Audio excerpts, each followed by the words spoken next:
Hello, আমি একটা গাড়ি চালাচ্ছি, ট্যাক্সি। এই ট্যাক্সিটা এদিকে সমবেগে চলছে। ট্যাক্সিটা সমবেগে চলছে। এরকম জায়গাটাতে এসে একটি বলকে ওপরের দিকে ছুঁড়ে দেওয়া হলো। আচ্ছা, এই ট্যাক্সিটা যখন এই অবস্থানে, তখন বলের অবস্থান কোথায়? অর্থাৎ এই বলটা ছুঁড়ে দেওয়া হয়েছে, ওপরের দিকে উঠে গেছে। এই বলটা কোথায়? ট্যাক্সিটা যখন এখানে, তখন এই বলটা কোথায় থাকবে? প্রথম প্রশ্ন। দ্বিতীয়, একটা এরোপ্লেন এভাবে যাচ্ছিল সমবেগে, এভাবে যাচ্ছিল। এবার এখান থেকে একটি বলকে ছেড়ে দেওয়া হলো একদম সোজা নিচের দিকে। যখন এখানে বা এখানে, তখন বলটা কোথায় থাকবে? এই দুটো ক্ষেত্রে অবস্থান, বলের অবস্থান এবং গাড়ির অবস্থান কোথায়, সেটা বুঝবার জন্য যে বিষয়টা আমরা শিখব আজকে, তা হলো প্রশ্নের গতি। তো লেটস স্টার্ট। প্রজেক্টাইল মোশন, প্রশ্নের গতি। প্রথম প্রশ্ন, গাড়িটা যখন এখানে, তখন বলটাকে ছোড়া দেওয়া হয়েছে। গাড়িটা যখন এখানে, তখন বলটা কোথায় থাকবে?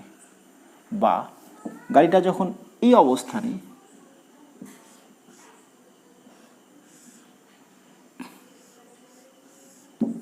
তখন কোথায় থাকবে? প্রত্যেকটা সময় ঠিক গাড়িটার ওপরেই অবস্থান করবে। ঠিক যেখান থেকে যে ছিদ্র দিয়ে এটাকে ছোঁড়া হয়েছিল, ঠিক সেখানেই অবস্থান করবে। উত্তর খুঁজব। এরোপ্লেন থেকে যখন এটা ছেড়ে দেওয়া হয়েছে, তখন এরোপ্লেনটা যেখানে, ঠিক এক্স্যাক্টলি নিচে থাকবে, কিন্তু তার থেকে উলম্ব উচ্চতা বাড়তে থাকবে।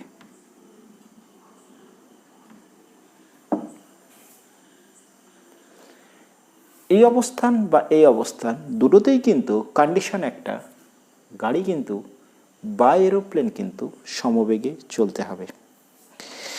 এই অবস্থানটাতে কি বুঝলাম না, এই বলটার যেমন নিচের দিকে নামছে, সঙ্গে কিন্তু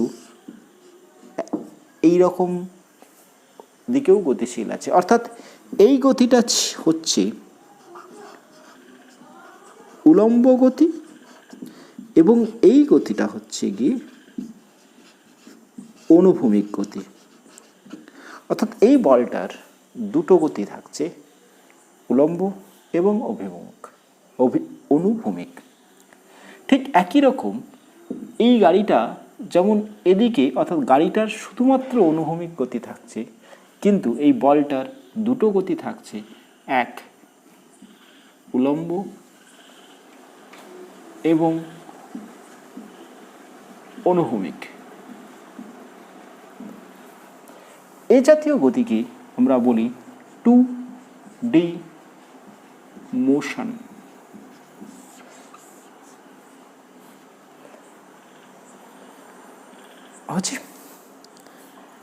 অর্থাৎ বোঝা যাচ্ছে যে এই গাড়িটা যখন সমবেগে যাচ্ছে, ঠিক এক্স্যাক্টলি তার উপরে আছে, মানে এই গাড়িটা যে বেগে অনুভূমিক দিকে যাচ্ছে, বলটাও সেই বেগে অনুভূমিক দিকে যাচ্ছে।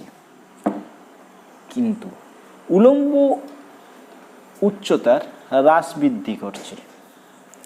একই রকম এটার উলম্ব দিকে এর গতিশীল হলেও অনুভূমিক দিকে কিন্তু এর এবং এর বেগ একই, যে কারণে এরোপ্লেনটা যে অবস্থানে, ঠিক সেই অবস্থানে এসে পৌঁছেছে। অর্থাৎ দুটি ক্ষেত্রেই অনুভূমিক বেগ সমবেগ থাকছে। অর্থাৎ অনুভূমিক বেগের কোনো পরিবর্তন হচ্ছে না, অনুভূমিক বেগ সেটা সমবেগ হচ্ছে। কিন্তু উলম্ব বেগটা বৃদ্ধি পাচ্ছে এবং হ্রাস পাচ্ছে। যেমন ধরো এখানটাতে এটা গতিটা ঠিক এই রকম ছুড়ে দেওয়া হয়েছিল,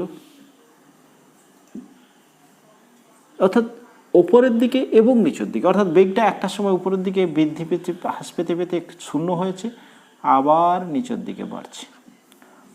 অর্থাৎ উলম্ব গতিতে ত্বরণ এবং মন্দন থাকছে। আমরা সরলরৈখিক গতি পড়েছি, অর্থাৎ যদি কেবলমাত্র একটা বস্তুকে ঠিক উলম্বভাবে উপরের দিকে ছুঁড়ে দিলাম, উলম্ব গতি, ঠিক অনুভূমিক সরলরেখার উপরে এদিকে ছুঁড়ে দিলাম, সরলরৈখিক অনুভূমিক গতি। এক্ষেত্রে এই দুটো ক্ষেত্রে গতিটাতে অনুভূমিক এবং উলম্ব গতি দুটোই আছে। এই জাতীয় গতিকে আমরা বলি প্রাসের গতি। ওকে, চলো আমরা এ ধরনের গতি দেখতে পাই। ধরো একজন ক্রিকেটার একটি বলকে ছুঁড়ে দিয়েছে, সেটা এরকম গতিপথ চলে, অর্থাৎ ভূপৃষ্ঠ থেকে কোনো একটা বস্তুকে এরকম ছুঁড়ে দেওয়া হয়েছে, তোমাকে একটা ঢিল ছুঁড়তে বলে দেওয়া হলো, তাহলে তার গতিপথটা এরকম হয়। এরকম গতিকে আমরা বলি প্রাসের গতি। আর এই ধরনের যে বস্তুটাকে ছোঁড়া হলো সেই বস্তুটাকে আমরা বলি প্রাস। বস্তুর গতিকে আমরা বলি প্রাসের গতি। প্রাসের গতি। দেখো, যখন আমি কোনো একটা বস্তুকে ঠিক এই বিন্দু থেকে এই রকম তির্যকভাবে ছুঁড়ে দিলাম, সেটার অনুভূমিকের সাথে ধরো থিটা কোণে আমি একটা বস্তুকে ছুঁড়লাম, থিটা কোণে ছোঁড়া হলো। যখন এই বরাবর গতি, অর্থাৎ যেটা ভূমির সাথে সমান্তরাল, সেটাকে আমরা বলি অনুভূমিক গতি। এটাকে আমরা এক্স অক্ষ বরাবরও গতি ধরে নিতে পারি। আচ্ছা, আবার যদি ভূমির সাথে ঠিক লম্বভাবে 90 ডিগ্রি কোণে আমি কোনো একটা বস্তুকে ছুঁড়ে দিই, তাহলে সেই বস্তুর গতিটাকে আমরা বলবো উলম্ব গতি। আমরা ইন্ডিভিজুয়ালি অনুভূমিক এবং উলম্ব গতি আলাদা আলাদাভাবে পড়েছি, এখন আমরা বলবো একসাথে। কখন? যদি অনুভূমিকের সাথে থিটা কোণ, যে থিটাটা লেস দেন 90 যদি হয়, তাহলে সেই বস্তুতে কি দেখা যাবে? এক্স অক্ষ বরাবর এবং ওয়াই অক্ষ বরাবর দুটো গতি থাকবে, অর্থাৎ 2D মোশন দেখা যাবে। তো আমরা 2D মোশনের গতিকে সলভ করব কি করে? সলভ করবার জন্য আমরা আলাদা আলাদা করে দুটো গতিকে ভেবে নেব, ক্যালকুলেট করে একসাথে মার্চ করতে শিখব। কারণ আমরা ভেক্টর রাশির সামেশন শিখেছি, আর বেগটা ভেক্টর রাশি। চলে স্টার্ট। আমি একটা বস্তুকে সাপোজ ইউ বেগে অনুভূমিকের সাথে থিটা কোণে ছুঁড়ে দিয়েছি। কি হবে না, এই বস্তুটার ক্ষেত্রে এই বরাবর একটি বেগ থাকবে, আর এই বরাবর আমি একটা বেগের উপাংশ ভাগ করলাম। যেটা এক্স অক্ষ বরাবর বেগ, সেই বেগের উপাংশ কত হবে? এক্স অক্ষ বরাবর যখন ইউ বেগে ছুঁড়েছো, তাহলে এই অক্ষ বরাবর যেহেতু থিটা, তাহলে এই বরাবর বেগ হবে ইউ কস অফ থিটা। এই বরাবর বেগ কত হবে? U sine of theta. তাহলে আমরা অনুভূমিক দিকে যখন বস্তুটা গতিশীল হচ্ছে, তখন এই গতির ওপরে কোনো বলের প্রভাব নেই। কিন্তু ধরো এই দিকে যে গতিটা হচ্ছে, স্টার্টিং বেগ ছিল, প্রাথমিক বেগ ছিল u cos of theta, clear? ওপরের দিকে একটা বস্তুকে গতিশীল করলে ইউ সাইন থিটা বেগে, এই গতিটার যখন উলম্ব গতি হচ্ছে, তার উপরে কি বল থাকবে? মাধ্যাকর্ষণ বল। মাধ্যাকর্ষণ বল। এই বলের কারণে বস্তুতে কি সৃষ্টি হবে? বস্তুতে ত্বরণ এবং মন্দন সৃষ্টি হবে। কিন্তু অনুভূমিক দিকে যে বেগটা, এই বরাবর যে বেগটা, সেই বেগটা সবসময় একই থাকবে, কারণ এই বরাবর কোনো বল প্রযুক্ত হচ্ছে না। অনুভূমিক অক্ষ বরাবর কোনো বল প্রযুক্ত হচ্ছে না, কিন্তু যখন উলম্ব দিকে গতিশীল হচ্ছে মাধ্যাকর্ষণ বা পৃথিবীর অভিকর্ষ বলের কারণে বস্তুটাতে ত্বরণ এবং মন্দন দেখা যাবে। সাপোজ ধরো এখান থেকে ছুঁড়েছো, তাহলে যখন এই অবস্থানে থাকবে এইখানটাতে, ধরো এইখানটাতে যে বেগ ছিল সেই বেগটা একটু কমে গেল, কিন্তু এই বেগটা কিন্তু একই থাকবে। একদম ঠিক সর্বোচ্চ বিন্দুতে উলম্ব বেগ নেই, শুধু থাকছে অনুভূমিক বেগ। আবার ধরো এই বিন্দুতে এসেছে, তখন উলম্ব বেগ থাকছে, আর ওই বিন্দুতে গেল, অনুভূমিক বেগ সবসময় এক, উলম্ব বেগটা বাড়ছে। তাহলে এইখান থেকে অর্থাৎ এই বিন্দু থেকে এই পয়েন্ট অবধি উলম্ব বেগটা আস্তে আস্তে কমছে, আবার এইখান থেকে এইখান অবধি উলম্ব বেগটা আস্তে আস্তে বাড়ছে। তাহলে এইখান থেকে এইখান অবধি কী সৃষ্টি হলো? মন্দন। এখান থেকে এইখান অবধি কী সৃষ্টি হলো? ত্বরণ। কেন? কেন কি এইখান থেকে এই অবধি যাওয়ার সময় অভিকর্ষ বল কোন দিকে? নিচের দিকে। বস্তুর গতি কোন দিকে হয়েছে? উপরের দিকে। তাহলে গতি এবং বল বিপরীতে, তাই মন্দন সৃষ্টি হয়েছে। এক্ষেত্রে কী হচ্ছে? বলের অভিমুখে কী সৃষ্টি? বল, গতি, তাহলে ত্বরণ সৃষ্টি করছে। হচ্ছে? চলো লেটস স্টার্ট। আমরা কি বলছি না, আমরা আলাদা আলাদা করে দুটো গতিকে ক্যালকুলেট করে একসাথে করব। হয়েছে? তাহলে এই গতিটা হলো গিয়ে প্রাসের গতি। এই গতির ক্ষেত্রে কতগুলো আমরা কনসেপ্ট একটু দেখে নিই। এক, প্রাসের গতি শিখেছি। যে কোণে তুমি প্রক্ষেপ বিন্দু, যে বিন্দু থেকে ছোঁড়া হচ্ছে, যে বিন্দু থেকে ছোঁড়া হচ্ছে সেই বিন্দুটাকে আমরা বলি প্রক্ষেপ বিন্দু। তাহলে প্রক্ষেপ বিন্দু কি বললাম? কোনো প্রাসকে যে বিন্দু থেকে ছোঁড়া হয় সেই বিন্দুকে আমরা কি বলছি? প্রক্ষেপ বিন্দু। ধরো এই বিন্দুটাকে ও বিন্দু থেকে ছোঁড়াছো, তাহলে প্রক্ষেপ বিন্দু কোনটা? ও। হয়েছে? আচ্ছা, এবারে বলো, এবারে আসি, যে কোণে ছুঁড়েছো প্রক্ষেপ কোণে তাকে আমরা বলি প্রক্ষেপ কোণ। এখানে কত কোণে ছুঁড়ে দেওয়া হয়েছে? থিটা কোণে ছোড়া হয়েছে। তাহলে প্রক্ষেপ কোণ কত? থিটা। আচ্ছা, এই বস্তুটা সর্বোচ্চ যে উচ্চতা উঠবে, ঠিক আছে, প্রক্ষেপ উচ্চতা,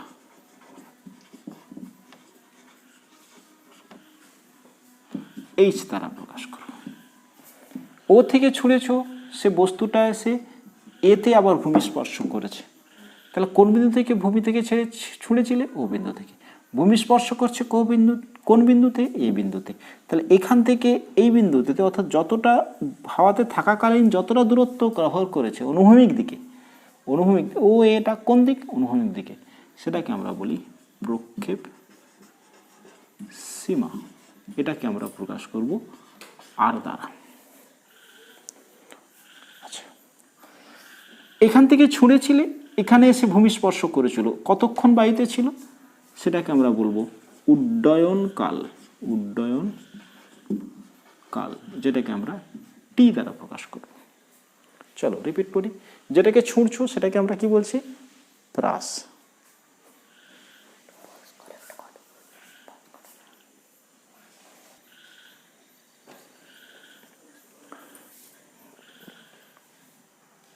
এই বস্তুটার যে গতি দেখা যায় তাকে আমরা বলছি প্রাসের গতি। যে বিন্দু থেকে প্রাসটাকে ছোঁড়া হচ্ছে সেই বিন্দুটাকে আমরা বলি প্রক্ষেপ বিন্দু। ওকে, যে বিন্দু থেকে বস্তুটাকে ছোঁড়া হলো তাকে আমরা বলছি প্রক্ষেপ বিন্দু। যে সর্বোচ্চ উচ্চতা উঠছে সেটাকে আমরা বলছি প্রক্ষেপ উচ্চতা। অনুভূমিক দিকে যতটা দূরত্ব সে অতিক্রম করছে তাকে আমরা বলছি প্রক্ষেপ সীমা। কে দ্বারা প্রকাশ করছি? আর দ্বারা। এখান থেকে ছুঁড়েছিলে, এই বিন্দুতে ভূমি স্পর্শ করেছে, এই পুরো পথটার সময় সে কোথায় ছিল? বায়ুতে ছিল। যতক্ষণ বায়ুতে ছিল সেই সময়কালটাকে আমরা বলবো উড্ডয়ন কাল।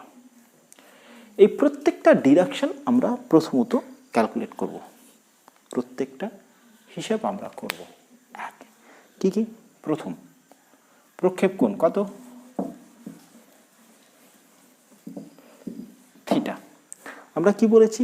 এই পুরো পথটাতে তাহলে প্রাসের গতির ক্ষেত্রে কোনটা কোনটা স্থির থাকছে? এই গতিপথে কোনটা কোনটা স্থির থাকছে? কোনটা কোনটা স্থির থাকছে? এক, অনুভূমিক বেগ স্থির থাকছে। কি কি এই গতিতে স্থির থাকে? কি কি? এক, অনুভূমিক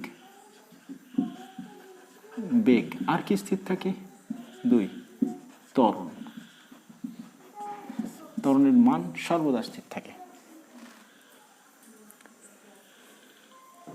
সমত্বরণ সবসময় 9.8 এসআই পদ্ধতিতে মিটার পার সেকেন্ড স্কোয়ার, ওপর বা নিচে।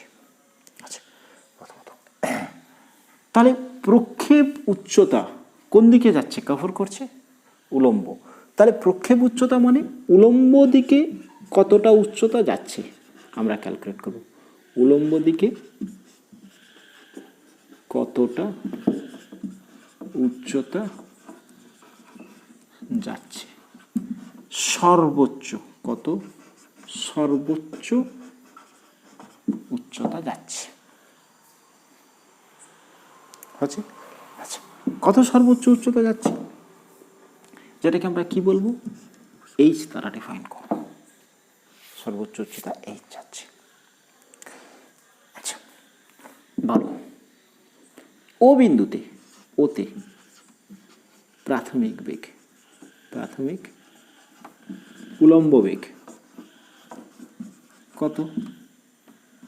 ইউ ওয়াই সমান ইউ সাইন থিটা। কত বেগে বস্তুটাকে ছুঁড়েছিলাম? প্লাসকে ইউ বেগে।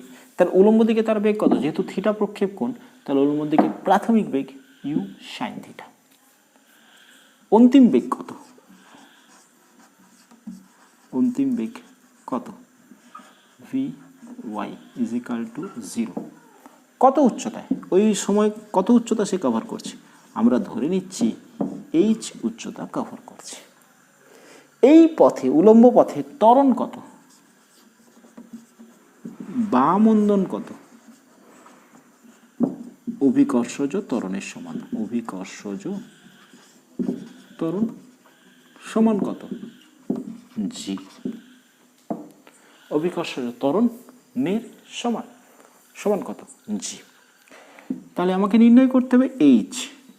তাহলে আমি কী সূত্র প্রয়োগ করবো? সরলরৈখিক গতি। আমি ধরে নিচ্ছি একটা বস্তুকে উপরের দিকে তুমি ছুঁড়েছো, যার প্রাথমিক বেগ ইউ সাইন থিটা, অন্তিম বেগ 0। কত উচ্চতা উঠবে? এইচ আমাকে ক্যালকুলেট করতে হবে। ত্বরণ কত ওই পথে? জি। তাই আমি কী সূত্র লাগাবো? V square is equal two E square, minus না প্লাস? যখন উপরের দিকে উঠছে বেগটা আস্তে আস্তে ছিল, অন্তিম বেগ 0, তার মানে মাইনাস। ত্বরণ সৃষ্টি হচ্ছে না মন্দন সৃষ্টি হচ্ছে? মন্দন। ত্বরণ না মন্দন? মন্দন। তাই আমি ইকুয়েশনটাতে মাইনাস করবো 2f s। এবারে বলো এই সমীকরণে ভি কত? অন্তিম বেগ 0, প্রাথমিক বেগ কত? ইউ সাইন থিটা তার হোল স্কোয়ার মাইনাস 2। ত্বরণ কত? জি। কত উচ্চতায় উঠছে? এইচ। তাহলে এখান থেকে পাচ্ছি এইচ সমান u square sine square theta by 2 g. অর্থাৎ সর্বোচ্চ কত উচ্চতা উঠবে? U square sine square theta by 2g। সর্বোচ্চ উচ্চতার রাশিমান আমরা পেলাম। কি পেলাম? এইচ পেলাম u square sine square theta by 2g। হচ্ছে এখানে লেখাটা কীরকম লিখবে? এই ডিডাকশানটা ক্যালকুলেশন করতে বলে না, ইউ বেগে একটি প্লাসকে অনুভূমিকের সাথে থিটা কোণে অর্থাৎ থিটা প্রক্ষেপ কোণে ছড়া হয়েছে, উলম্ব প্রাথমিক বেগ করে ক্যালকুলেশনটা হলো। বলো ক্লিয়ার হয়েছে? চলো এবার আমি ক্যালকুলেট করব এই উচ্চতা উঠতে কতটা সময় লেগেছে। উঠতে কতটা সময় লেগেছে? তাহলে প্রাথমিক বেগ ছিল এইটা, অন্তিম বেগ এইটা, কত ত্বরণে চলেছে এইটা। তাহলে আমি উঠতে সময় লেগেছে, এই উচ্চতা উঠতে সময় লাগলো, আমরা ধরে নিচ্ছি টি সেকেন্ড। তাহলে কি সমীকরণ দিয়ে আমি টিটা ফাইন্ড আউট করবো? V is equal to u plus না মাইনাস? মন্দন হচ্ছে মাইনাস এফ টি। ভি কত? 0। ইউ কত? U sine of theta minus g of t is equal to t is equal to u sine theta by জি।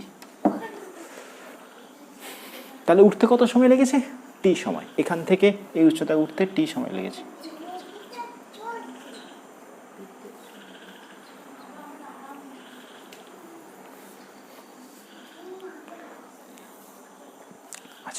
উঠতে যদি এতটা সময় লাগে,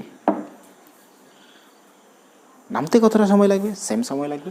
তাহলে উঠেছে নেমেছে, তাহলে উড্ডয়নকাল কত পাবো? কত সময় আমরা উঠতে নামতে যে সময় লাগে সেটাই কি আমরা অতক্ষণ বাড়িতে ছিল? উড্ডয়নকাল মানে বাড়িতে থাকে টি ইজ ইকাল টু কী লিখতে পারি? তাহলে 2t। 2t মানে কত? 2u sin থিটা বাই জি বেরোলো। তাহলে উড্ডয়নকাল বেরোলো 2t sin theta into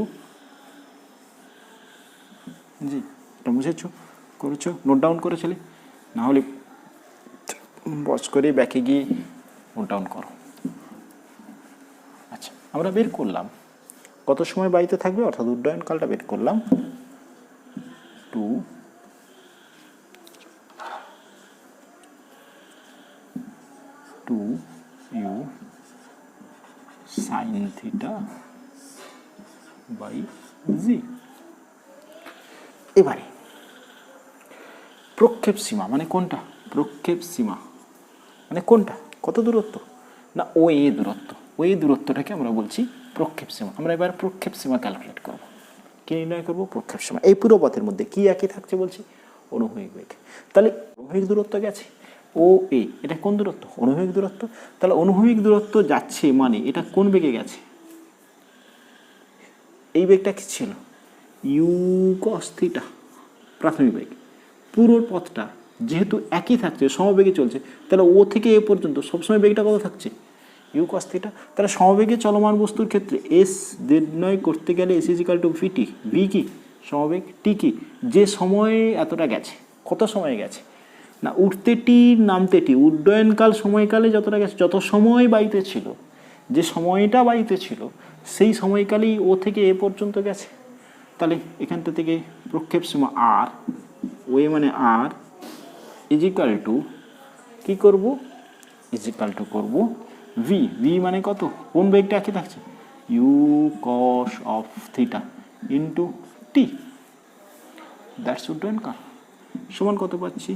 you cos of theta into 2u t এর মান sine of theta by g u square 2 sine theta cos theta by g. এইটা ত্রিকোণমিতির সূত্রে 2 sine theta cos theta, 2 sine theta cos theta কত হয়? Sine 2 theta, sine 2 theta by g. বলো clear হয়েছে? আচ্ছা, তাহলে u square sine 2 theta by g প্রক্ষেপ সীমা রাশিমালা। প্রক্ষেপ সীমা রাশিমালা কী পেলে তুমি? প্রক্ষেপ সীমা রাশিমালা আর পেয়েছিলে u square sine 2 theta by g. বলো ক্লিয়ার হয়েছে? প্রক্ষেপ সীমা প্রত্যেকটা টার্ম ক্লিয়ার? আচ্ছা, তাহলে প্রক্ষেপ সীমা বেরিয়েছে। এখান থেকে প্রশ্ন তোমাকে করা হলো, তাহলে কোন কোন বিষয়ের উপর নির্ভর করে আর প্রক্ষেপ সীমা? আমি ছোটোবেলায় হয়তো তোমরা খেলে থাকবে, সবাই মিলে দাঁড়িয়ে গেছি, বন্ধুরা ছুঁড়ছে, কে কতটা দূরে আমি ঢিলটাকে ছুঁড়তে পারি। বলো, অর্থাৎ কে কত দূরে ছুটতে পারি মানে কার প্রক্ষেপ সীমা বেশি হবে, এটা আমাকে ক্যালকুলেট করতে বলবো। তাহলে প্রক্ষেপ সীমা কোন কোন বিষয়ের উপর নির্ভর করে? প্রশ্ন ক্লিয়ার? প্রক্ষেপ সীমা কোন কোন বিষয়ের উপর নির্ভর করে? প্রক্ষেপ সীমা নির্ভর করছে ইউ এর উপর, ইউ এর উপর, আর কার উপর? জি এর উপর, আর কার উপর? থিটার উপর। যদি সবাই একই বেগে ছুঁড়ে, আমি ধরে নিচ্ছি সবাই যদি একই বেগে ছুঁড়ে, কত করে ছুঁড়লে আর এর মানটা ম্যাক্স হবে, আর সর্বোচ্চ হবে? আর সর্বোচ্চ কোন ক্ষেত্রে হবে? আর ম্যাক্স হবে কখন? ইউ কনস্ট্যান্ট, ইউটা একই, জিটা তো পৃথিবীর অভিকর্ষ ত্বরণত স্থির। তাহলে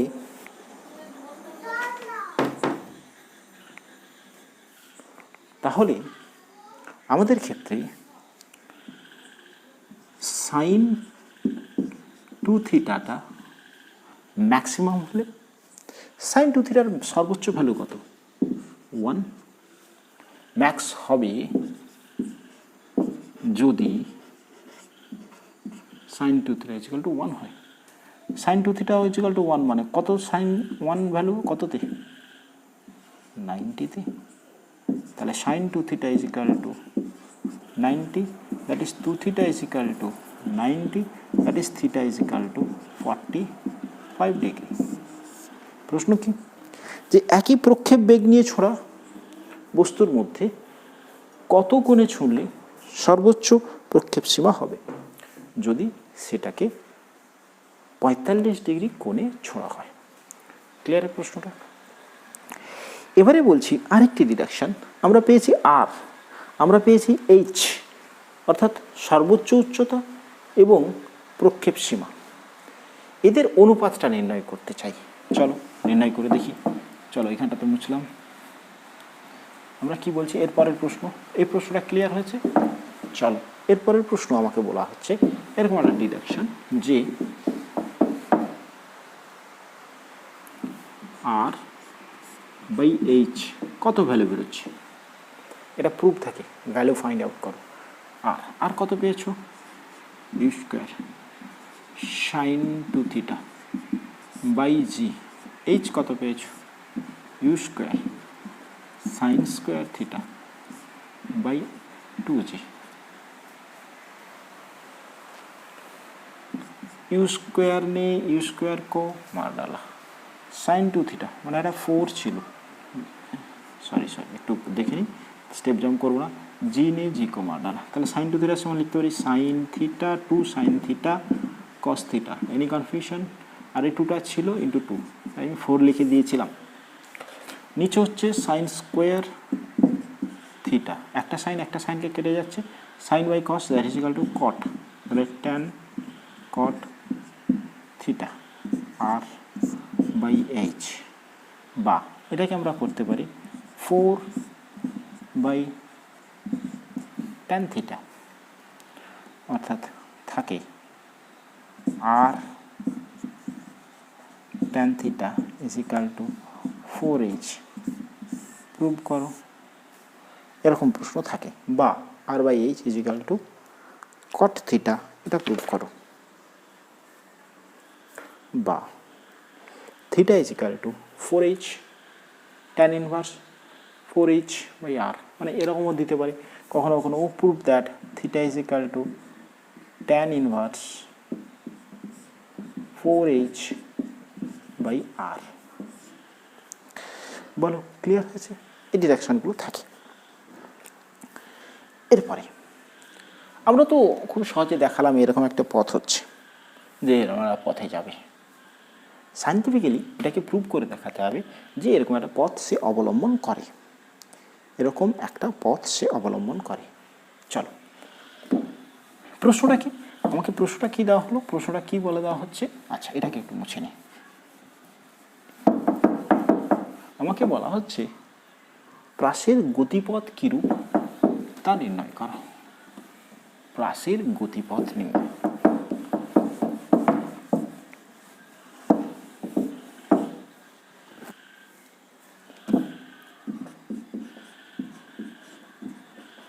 প্রাসের গতিপথ নির্ণয়। আমি এটা ছিল একটা বস্তুকে এরকম ছুঁড়ে দিয়েছি এই বিন্দু থেকে, কোন বিন্দু থেকে, ও থেকে। বস্তুটা কী কী থাকছে, এক্স অক্ষ বরাবর বেগ থাকছে, ওয়াই অক্ষ বরাবর বেগ থাকছে, কারণ 2 ডাইমেনশনাল গতি আছে। আচ্ছা আমি ধরে নিচ্ছি কোনো একটি অবস্থানে, ধরো কোনো একটা সময়ে পি বিন্দুতে অবস্থান করছে, অর্থাৎ এই বস্তুটা প্লাস টি সময় পর পিতে আছে। আচ্ছা পিতে আছে, পি এর স্থানাঙ্ক, যে পিতে আছে পি এর স্থানাঙ্ক আমরা ধরছি এক্স ওয়াই। পি এর স্থানাঙ্ক এক্স ওয়াই মানে কি, এর অনুভূমিক সরণ কত, অনুভূমিক সরণ এক্স, উলম্ব সরণ কত, ওয়াই। ক্লিয়ার? বস্তুটাকে যখন ছুঁড়েছো তখন আমি ধরে নিচ্ছি ইউ বেগে ছোড়া হয়েছে এবং অনুভূমিকের সাথে থিটা কোণে আছে। ইউ প্রক্ষেপ বেগে ও থিটা প্রক্ষেপ কোণে প্রাসকে ছোঁড়া হয়েছিল।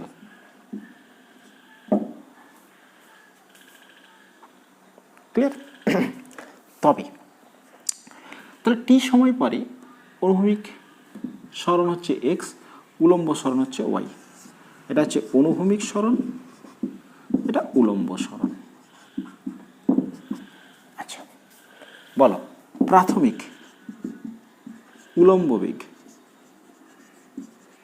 যেটাকে আমরা বলছি ইউ ওয়াই কত? U sine of theta. Any confusion? উলম্ব বেগ এই বেগে, তা এই বেগে ছিল এদিকে প্রাথমিক বেগ কত? U cos of theta. এদিকে প্রাথমিক বেগ কত? U sine of theta. যেহেতু থিটা, থিটার দিকে কস থিটা, তাহলে প্রাথমিক অনুভূমিক বেগ u x is equal to u cos of theta. এই বেগটা প্রাথমিক এবং অন্তিম সবসময় একই বেগ, কারণ অনুভূমিক বেগটা সবসময় একই থাকবে গতিতে। আচ্ছা আচ্ছা, এই বস্তুটা টি সময় পরে কত গেছে? টি সময় পরে তাহলে কত দূরত্ব গেছে? উলম্ব দিকে ওয়াই দূরত্ব। তাহলে টি সময়ে ওয়াই দূরত্ব গেল। টি সময় ওয়াই দূরত্ব গেছে। আচ্ছা, টি সময় ওয়াই দূরত্ব গেলে আমরা কি লিখতে পারি? S equal to u t plus না মাইনাস, হতে পারে প্লাস মাইনাস, আমি এফ টি স্কোয়ার, এটা হবে। আচ্ছা, এক্ষেত্রে তাহলে কি লিখছি? কত দূরত্ব গেছে? ওয়াই ইজিক্যাল টু প্রাথমিক বেগ কত? U sine of theta. কত সময়? টি সময়। প্লাস না মাইনাস? উপরের দিকে উঠছে, যখন উপরের দিকে উঠছে তখন মাইনাস, কারণ g of t a square. বলো, s equal to u t minus half f t square. কেন মাইনাস হয়েছে? কারণ এটা ঊর্ধ্বমুখী গতি। আচ্ছা, এবারে বলো টি অনুভূমিক দিকে কত যাচ্ছে? না এক্স দূরত্ব যাচ্ছে। তাহলে এক্স ইজিক্যাল টু আমরা কে লিখতে পারি? এই বেগটা কি বেগ? এই বেগটা কি বেগ? সবসময় সমবেগ। তাহলে x equal to u cos theta of t. এখান থেকে আমরা টি পাচ্ছি x by u cos of theta. U cos of theta. Okay okay okay, হয়েছে? চলো এতটা বলতে ঠিক আছে।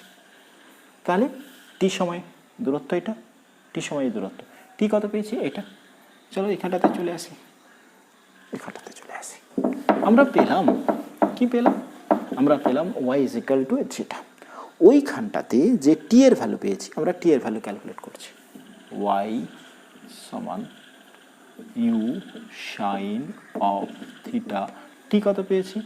X by u cos of theta minus half g into t square, মানে x square by u square cos square theta. এটা দাঁড়াচ্ছে কি? ইউ ইউ কেটে যাচ্ছে, ইউ ইউ কাটছে, তাহলে থাকছে x tan of theta minus half g x square by u square cos square theta।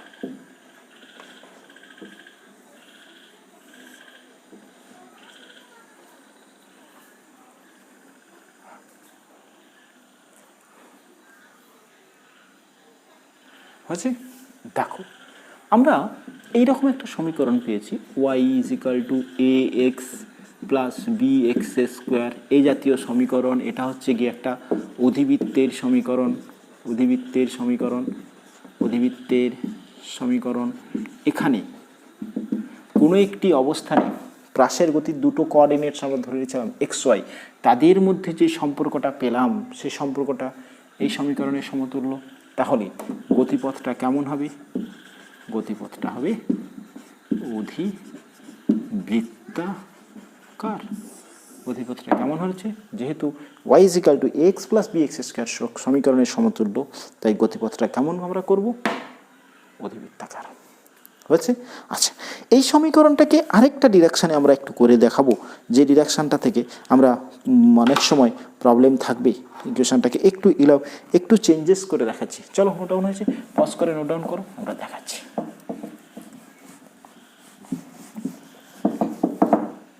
চলো, তাহলে পেয়েছি আমরা y সমান এক্স। এই সমীকরণটা তো প্রুভ থাকে, একদম ম্যাথামেটিক্যালি প্রুভ থাকে। আমরা ম্যাথামেটিক্যালি প্রুভ আমরা করব হয়েছে। চলো, এখান থেকে আমরা x tan of theta common নিয়ে নিই, তাহলে থাকছে 1 মাইনাস 1/g। এক্স কমন নিয়ে নিচ্ছি, তাহলে এক্স একটা থাকছে ওপরে, নিচে থাকছে ট্যান ছিল না, তাই আমরা ট্যান একটা নিচে গুণ করে দিলাম, ট্যান অফ থিটা। দেখো এক্স ট্যান থিটা প্রথমটা ছিল 1, এখানে এক্স ছিল, একটা এক্স নিচে, মানে একটা এক্স আছে, কিন্তু ট্যান থিটা ছিল না, তাই নিচে গুণ করে দিয়েছি। ক্লিয়ার? তাহলে এটা দাঁড়াচ্ছে x tan of theta 1 minus half of g x by, আচ্ছা ট্যান মানে সাইন বাই কস, তাহলে ইউ স্কোয়ার, কস একটা কাটছে, একটা থাকছে, উপরের সাইনটা থাকছে, সাইন বাই কস, নিচের কসটাকে ক্যান্সেল আউট করছে, তাহলে 2 cos থিটা হচ্ছে। হলো? এবারে দেখো tan of theta 1 minus g by u square, এইটা দেখো u square 2 sine theta cos theta, মানে আমরা লিখতে পারি সাইন 2 থিটা ইন্টু এক্স। এই মানটা কি? এই মানটা হচ্ছে গিয়ে আর এর সাথে সমান, দেখো আর, তাহলে এক্স বাই আর। তাহলে এই ফরম্যাটটা আমরা এরকমভাবেও বিভিন্ন ক্ষেত্রে আমরা কাজে লাগাবো, যেটা প্রুফটা থাকতে পারে y equal to x tan theta into 1 minus x by r. এটা হলো একটা প্রাসের গতির ক্ষেত্রে আমাদের ক্ষেত্রে রাশিমালা। আমাদের ক্ষেত্রে আরেকটা জায়গা, ওই বিন্দুতে আমাকে, ধরো ওই বিন্দুটাতে, যে বিন্দুতে আমাকে বলা হলো, ধরো এই বিন্দুতে ছুঁড়েছিল, প্রাথমিক বেগ কত ছিল, ইউ বেগে ছুঁড়েছিল, এই বিন্দুতে এসে পৌঁছেছে, এই বিন্দুতে বেগ কত, ওই বিন্দুতে কোনো একটা পার্টিকুলার বিন্দুতে টি সময় পরে বেগ কত হবে ফাইন্ড আউট করতে বললো, টি সময় পরে বেগটা কত হবে ফাইন্ড আউট করতে বললো। কী হয়েছে? এটা ক্লিয়ার হয়েছে? আচ্ছা, কি বলেছে না, এখান থেকে তুমি কত বেগে ছুঁড়েছিলে, ইউ বেগে, অ্যাঙ্গেলটা কত ছিল, থিটা, এই বিন্দুতে বেগ কত এসেছে, ভি, এই ভি এর ভ্যালুটা ক্যালকুলেট করতে বললো। চলো, আমি কি বলেছি, পথের মধ্যে প্রতিটা বিন্দুতে কি একই থাকবে, অনুভূমি বেগ একই থাকবে, উলম্ব বেগ চেঞ্জেস হবে, পরিবর্তন হবে। ধরো কতটা না, টি, আমি কি করে বের করবো এই ভিটাকে না, ওই বিন্দুতে ভি এক্স কত বের করব, অর্থাৎ অনুভূমিক বেগ কত টি সময় পরে, ভি ওয়াই অর্থাৎ উলম্ব বেগ কত ফাইন্ড আউট করবো, ভি এক্স ভি ওয়াই কত অ্যাঙ্গেলে আছে, 90 ডিগ্রি অ্যাঙ্গেলে আছে।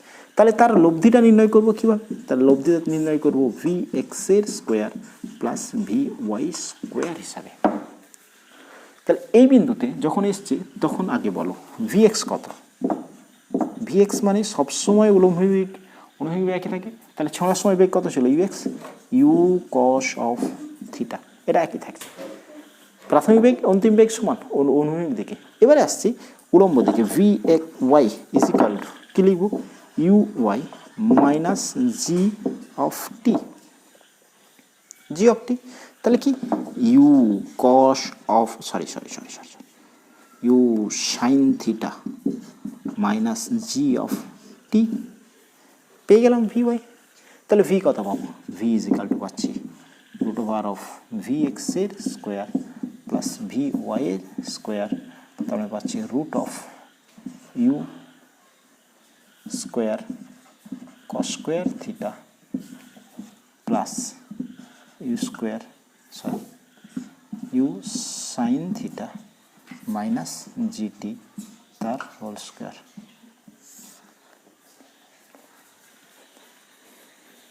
ক্লিয়ার? অর্থাৎ টি সেকেন্ড পরে কোনো বিন্দুতে বেগ দাঁড়াবে, ক্যালকুলেশনটা ক্লিয়ার হলো। আমাকে যদি কোনো একটা বিন্দুতে ক্যালকুলেট করতে বলে তাহলে আমরা বেগ নির্ণয় করতে পারবো। এটা ফ্লাক্সের গতির ক্ষেত্রে আমরা ফার্স্ট পার্টে আলোচনা করলাম। সেকেন্ড পার্ট আমরা ক্ষেত্রে পরে আরও আমরা বেগের কতগুলো স্পেশাল কেস আলোচনা করব, শেষ কেসে আমরা করব এবং সঙ্গে প্রবলেম করব। ওকে, থ্যাংক ইউ।